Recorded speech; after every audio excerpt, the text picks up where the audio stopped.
विक्रम संवतनी शालिवाहन संवत ह्या दोन्ही राष्ट्रीय संवतांचा संबंध भारतीयांनी शक कुशाणांवर जे विजय मिळवले त्यांच्याच स्मृतिगौरवाशी आहे. ही गोष्टही केवळ चमत्कारिक योगायोगाची नसून अर्थगर्भही आहे. गुप्त सम्राटासारख्यांचे अनेक संवत आपल्या इतिहासात त्या त्या काळी गाजले, पण ते सारे लुप्त झाले.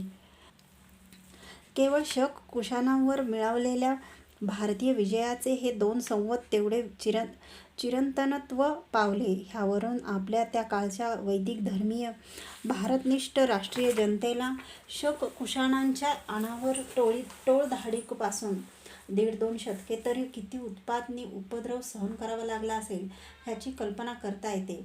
कारण अन्यथा त्या शत्रूंच्या राक्षसी उपद्रवापासून नि राजकीय दास्यापासून भारतीयांची मुक्तता करणाऱ्या ह्या आमच्या शालिवाहनांनी गुप्त सम्राटांच्या शक कुशाणांवरील विजयाच्या स्मृत्यर्थ चालू झालेल्या विक्रम संवत नि शालिवाहन संवत ह्या दोन संवतांना इतर अनेक विजयी संवत लुप्त झाले असताही इतके भारतीय महत्त्व येते ना, आणि ते दोनच आज उनीपुरी 2 सहस्र वर्ष उलटली असताही आम्हा हिंदूंचे राष्ट्रीय संवत म्हणून मुख्यतः पाळले जात राहते ना. शास्त्र विजया मागोमाग शकांवर भारताने मिळवलेल्या धर्मविजय.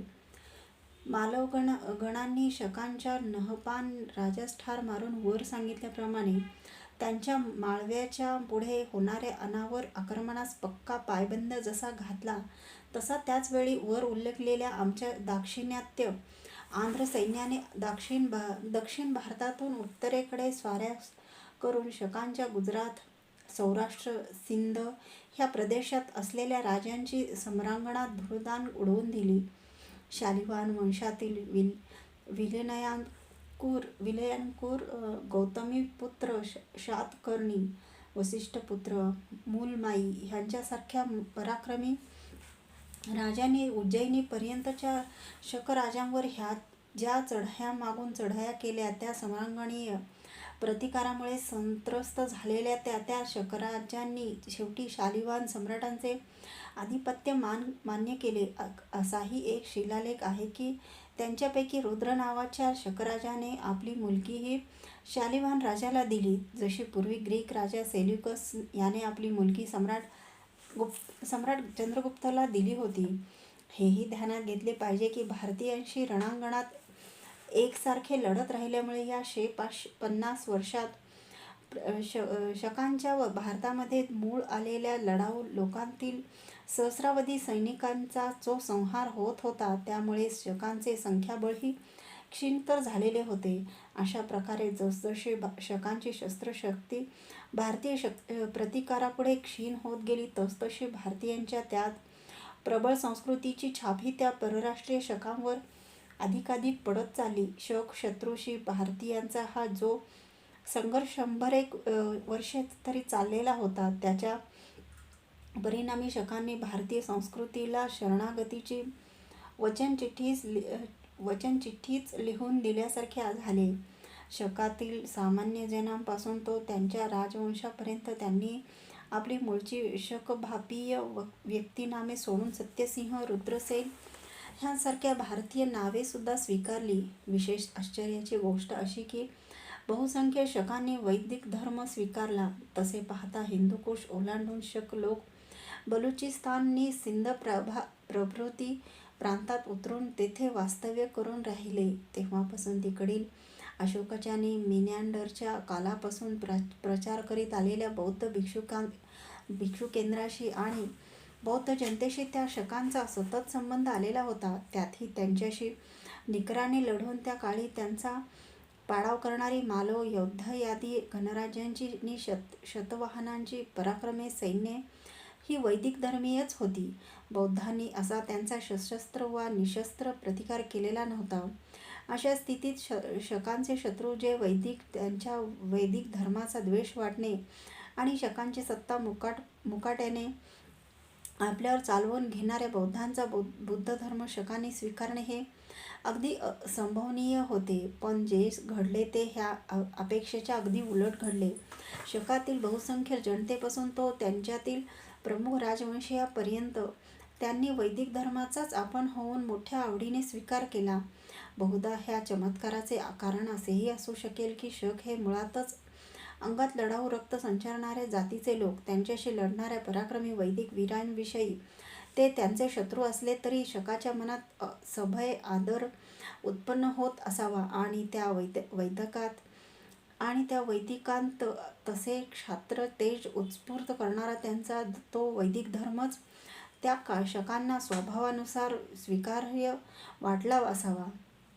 संस्कृत भाषेवरही शकांची कौतुकास्पद भक्ती जडली. त्यांच्या हाती जी दोन तीन प्रांतांची मांडलिक राज्ये राहिलेली होती त्यातील शकराजांनी संस्कृत विद्येस शक्य ते उत्तेजन दिले. एका शकराजाने तर आपल्या राज्यसभेची आणि राजकारभाराची सर्व कार्ये लेखन व्यवहार संस्कृत भाषेतच चालू केली. भारतातील इतर सर्व लहान मोठ्या राज्यांशी त्यांच्या राजकीय पत्रव्यवहारही संस्कृतमध्येच होऊ लागला. त्यांचे सामाजिक आचार विचारही झपाट्याने भारतीय समाज जीवनाशी एकरूप होत चालले. कुशाणांच्या स्वाऱ्या सामरिक क्षेत्रातनी सांस्कृतिक क्षेत्रात शकांवर असे विजय मिळवीत शकांच्या आक्रमणाचा नायनाट करीत असताच भारताच्या हिंदुकुश कडील सरसीमेवर कुशाणांची ठोळधाड येऊन आदळली. ह्या कुशाण लोकसमूहाला त्यांच्या प्रदेशातून हून लोकांनी मुला माणसांसुद्धा हुसकून दिले होते. त्यामुळे त्यांच्या लक्षावधी स्त्री-पुरुषांच्या लढाऊ टोळधाडी आशियाच्या खालच्या प्रदेशात रक्तपात, लूटमार, जाळपोळ करीत अनावर वेगाने शिरल्या. हिंदुकुश पलीकडील चीनच्या सीमेपासून तो ग्रीसच्या साऱ्या प्रदेशात त्यांनी भयंकर धुमाकूळ घातला. त्यांच्यातील काही टोळ्या त्यांचे जुने वैरी जे शक त्यांचा पाठलाग करीत शकांचे बॅक्ट्रियातील राज्य येऊन आणि हिंदुकुश ओलांडून गांधार प्रभृती वायव्येकडील प्रांतात घुसल्या. तेथील त्या वेळेस असलेल्या शकांच्या लहान सहान राज्यांना बोलता बोलता उखडून ते पंजाबात घुसले आणि त्यांनी तेथे आपले एक राज्य स्थापिले. हिंदुस्थानातील त्यांच्या या पहिल्या राज्याचे नाव विमा कॅडफाइसेस हे होते.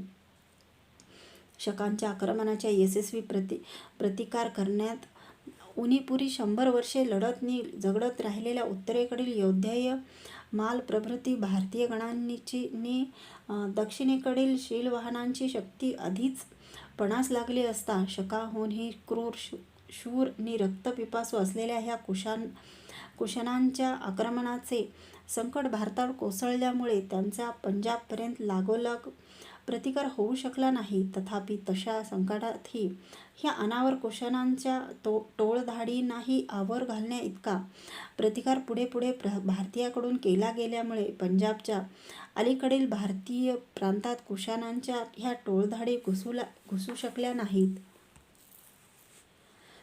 सम्राट कनिष्क विमा कॅडफाइसेस वारल्यानंतर कुशाण राजपीठावर कनिष्क हा इसवी सन 78व्या वर्षी काही इतिहासतज्ञांच्या मते इसवी सन 120 मध्ये आरूढ झाला. त्याची महत्त्वाकांक्षा जितकी असीम तितकाच त्याचा पराक्रमही त्या काळी अतुल होता. त्याच्याविषयीचा सविस्तर वृत्तांत देण्याचे इथे काहीच प्रयोजन नाही. ह्या पुस्तकातील विषय क्षेत्रापुरत्या काही घटना मात्र दिल्या पाहिजेत. शक कुशाणांच्या हिमालया पलीकडील आणि अलीकडील सर्व भटक्या लुटारू टोळ्या आणि पंजाबपर्यंतची सर्व लहान सहान राज्यकेंद्रे ही कनिष्काने मोडून काढून त्यांचे एक विस्तृत साम्राज्य घडविले. कुशाणांचा सम्राट म्हणून घेऊन त्याने पुरुषपुरा आजचे पेशावर येथे त्या साम्राज्याची राजधानी स्थापली. नंतर त्याने माळवा ते सिंधपर्यंतच्या शकांनी जी राज्यकेंद्रे स्थापली होती आणि ज्यांनी आंध्रापुढे हार खाऊन त्यांचे आधिपत्य मान्य केले होते त्या शकांवर चढाई केली. परंतु शकांना पदाक्रांत करताना आधीच उनीपुरे 1 शतक एकसारखी युद्धे झुंजविण्यात ज्यांचे रणसामर्थ्य व्यतीत होत गेलेले होते त्याच भारतीय राज्यावर कुशाणांचे हे नवीन संकट अकस्मात कोसळल्यामुळे त्याला तोंड देणे दुर्घट झाले. 1-2 लढायात प्रत्यक्ष शालिवाहनाच्या सैन्याचा मोठा पराभव झाल्यामुळे नर्मदेच्या उत्तरेकडील सर्व सैन्य दक्षिणेत आणून कनिष्काच्या आक्रमणापासून आपल्या स्वतःच्याच राज्याच्या संरक्षणार्थ कडेकोट सिद्धता करणे शातवाहनांना भाग पडले. तोवर कनिष्काने मालव, गुजरात, सौराष्ट्र, सिंध येथील शकांची सर्व राज्ये जिंकून घेतली.